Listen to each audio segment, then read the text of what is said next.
आप देख रहे हैं हिंदी स्टोरी। तो चलिए बढ़ते हैं इस कहानी की ओर। मेरा नाम विशाल है। वैसे तो मुझे कभी डर नहीं लगता, पर कभी जब आसपास किसी की मौत हो जाती है तो मुझे डर के मारे पूरी रात नींद नहीं आती है। ऐसा ही कुछ आज का दिन है। आज मेरे ही मोहल्ले की रजनी आंटी की मौत हो गई है और अब शाम हो गई थी। अब से कुछ ही देर में रात भी हो जाएगी और मेरे डर का कारण यह था क्योंकि जब किसी की मौत होती है तो कहते हैं जब 13 दिन तक उसकी आत्मा उसके घर के आसपास ही घूमती रहती है। आज वही सब सोचते हुए ना जाने कब रात हो गई, पता ही नहीं चला।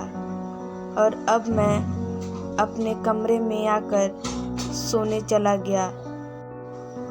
सोते हुए अभी कुछ ही देर हुआ था और तभी मेरा थोड़ा थोड़ा आँख भी लगने लगा। तभी किसी ने मेरा पैर पकड़कर नीचे की ओर खींचा।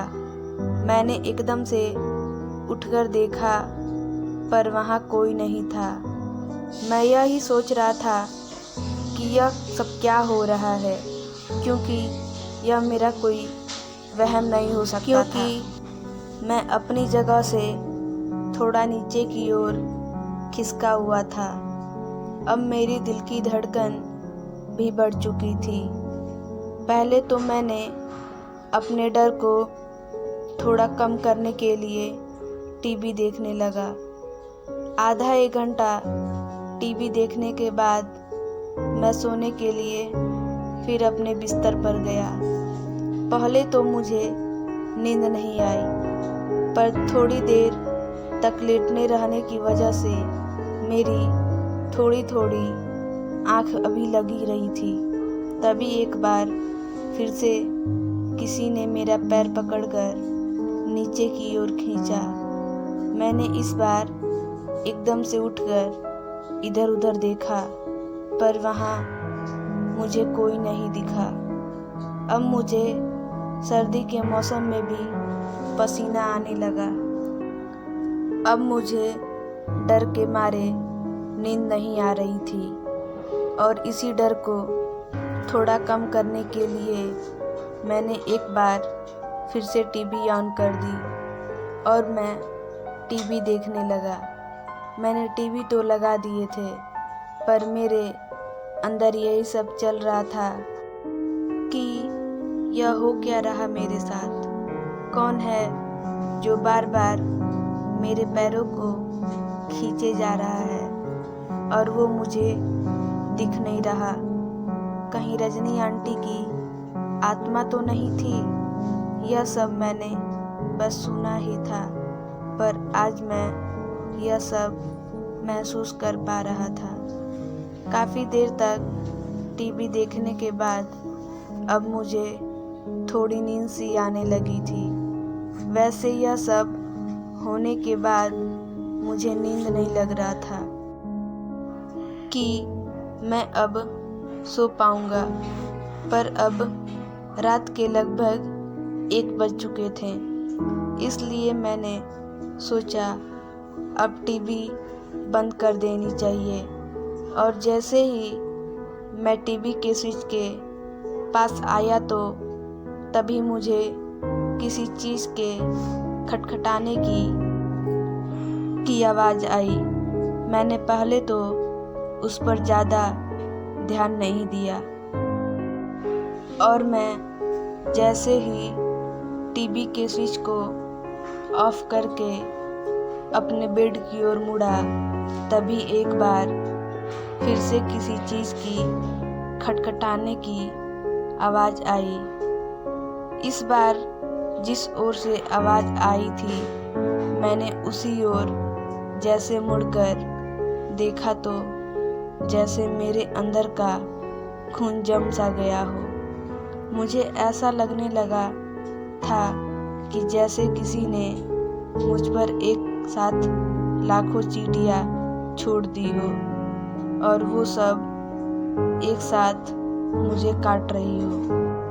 मैंने देखा कि मेरे कमरे की खिड़की के बाहर से रजनी आंटी खड़े होकर खिड़की को अपने एक हाथ से तपतपा रही थी और उसने वैसे ही कपड़े पहने थे जैसे वो पहले पहना करती थी और उनके बाल खुले थे और मुझे ही घूरे जा रही थी।